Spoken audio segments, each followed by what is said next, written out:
Today we are going to make my no-knead focaccia, which is one of my most viral recipes, and for good reason. It requires no baking skills, so any amateur baker can make this. All you need is your hands, a bowl, and a digital scale.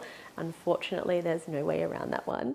And it has a beautiful golden crispy crust thanks to all of the olive oil I drizzle over it, a soft and fluffy interior. It's just absolute perfection, and to make it even better, we're going to top it with some garlic confit and rosemary, and it's going to be divine. So let's get into it.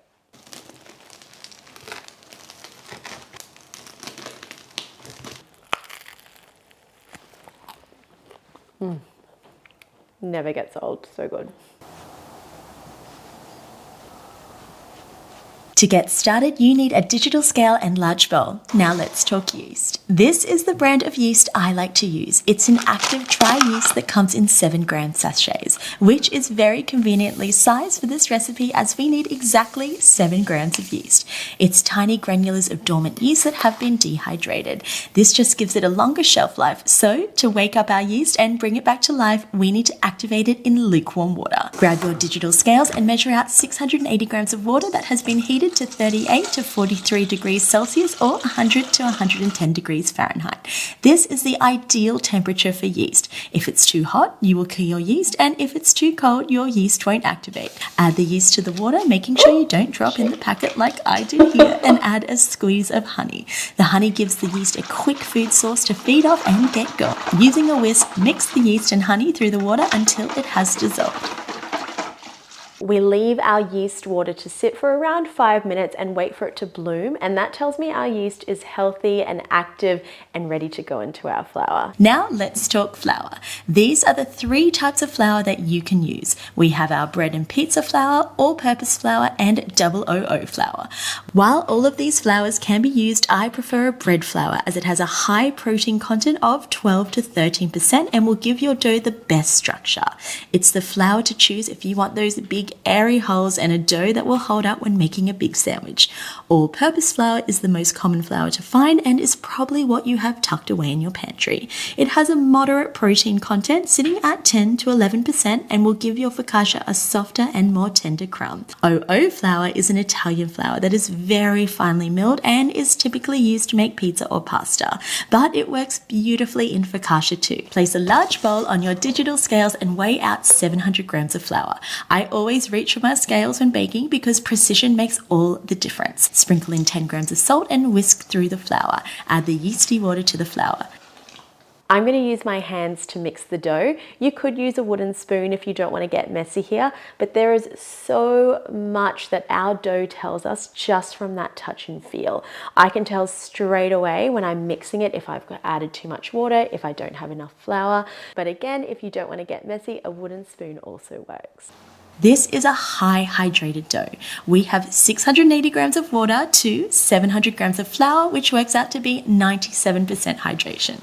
The dough is going to be wet and sticky and look like it's not going to come together or hold shape, but just trust the process.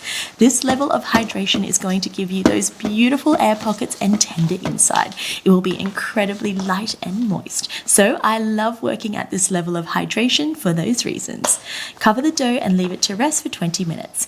Wet your hands, uncover the dough, and begin your first round of stretch and folds. Because we are working with such a sticky dough, wetting our hands will prevent them from sticking to the dough. Stretch and folds replace kneading, and because this dough is so wet and sticky, there is absolutely no way we can knead it by hand.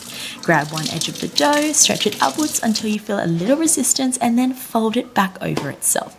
Turn the bowl a quarter of the way around and repeat this up to 8 times. Because this is our first round of stretch and folds, our dough will still be quite weak and not have much stretch to it. Notice how my dough is very loose and quite hard to grip, but by doing stretch and folds, we are strengthening the dough, developing gluten and trapping air inside, which is what is going to give us those beautiful focaccia bubbles. Cover the bowl, leave it to rest for an additional 20 minutes, and then get started on your second round of stretch and folds. Now, this second round of stretch and folds is going to feel very different to the first set that we just did. The dough will be stronger, have a lot more resistance and spring to it, and be a little smoother.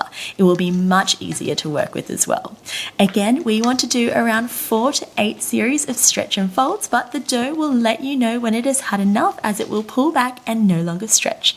Think of stretch and folds as little workouts for your dough. Once we have completed the stretch and folds, drizzle olive oil all over the dough and work it around under the dough until it feels slippery and supple. It truly is the best feeling. The olive oil will give your dough flavour and also prevent it from drying out and sticking to the Glad wrap. Wrap it really well in Glad wrap. We don't want any air to get into the dough or it will dry out. We've made our dough and I'm going to pop it in the fridge for 24 to 72 hours, and this is a cold fermentation. Leaving it in the fridge is going to give that dough so much flavor and let that gluten really develop. And this dough is going to double, if not triple in size when we go to make it in the next 1 to 3 days. Look at how beautiful that dough is. She has risen beautifully, has some gorgeous air bubbles and a nice little jiggle to her. Everything I am seeing here is telling me I have one perfect focaccia dough. Turn the dough out onto your work surface and take a moment to admire it. Give it a gentle touch. You'll instantly notice how much it has changed since we first mixed it. Softer, stretchier, and just more alive. I love encouraging new bakers to slow down here and really listen with their hands. I am cutting off 1/3 of the dough as it's too big for the baking tin I had. Line your baking tray with baking paper.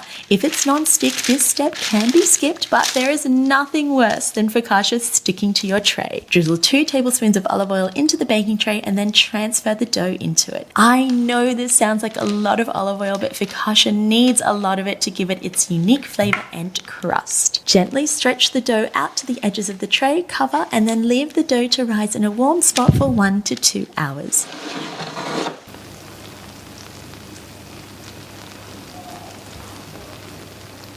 While our dough is proofing and working its magic, it's the perfect time to prepare our topping. And today we are making one of my absolute favorites, garlic confit. I bet you guessed that one. We've got a lot of garlic to peel today, so here's my favorite little trick.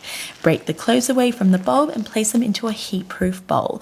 Pour over some boiling hot water and let them sit for about 5 minutes. The skin will loosen and slip right off with almost no effort. When peeling the garlic, I also like to cut the woody part off the top of the clove. While this is totally fine to keep, I prefer to remove it as it isn't overly pleasant to eat.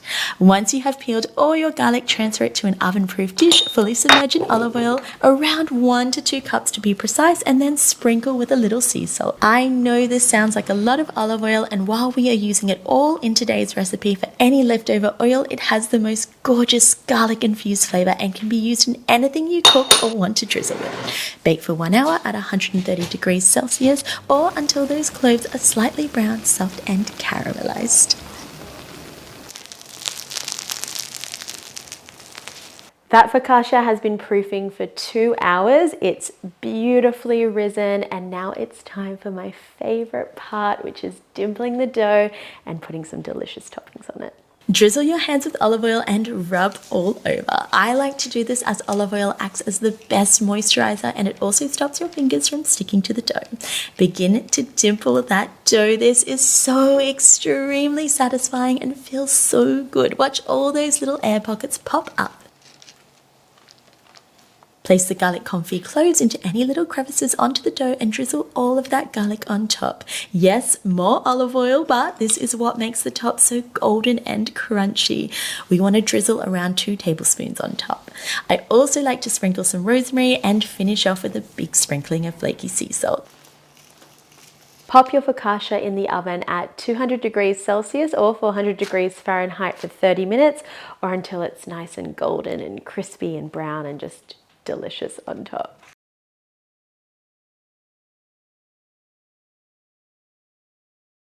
Take the focaccia out of the oven and admire all your hard work. Your kitchen will smell absolutely amazing.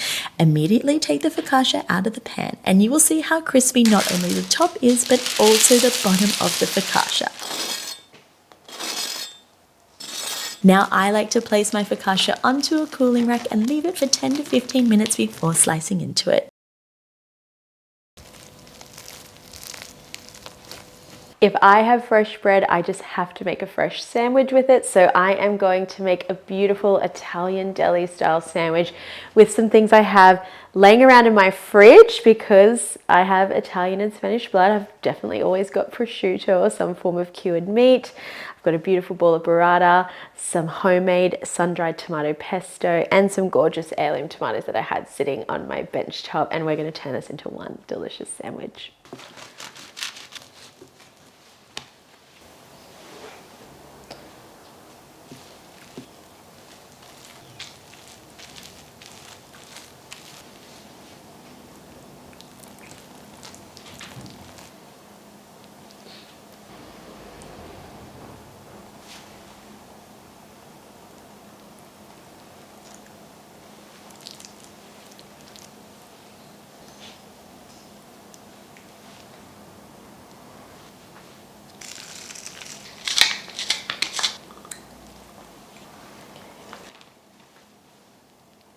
This sandwich was truly heaven. It was so juicy, so yummy, and fed my Italian soul. There is just something about these ingredients and freshly baked focaccia that makes me so happy all over. There you have it, my no knead focaccia. Couldn't be easier to make, but could not be more yummy. I hope I've covered all your questions in this video. If I haven't, please pop it in the comments and I will be sure to answer. I get back to every single one of your questions. Now it's time for me to eat some of this because it just looks so good. But thank you for watching. If you liked this video, please hit that like button. Please hit that subscribe button. It means so much to me, and I will catch you all next time.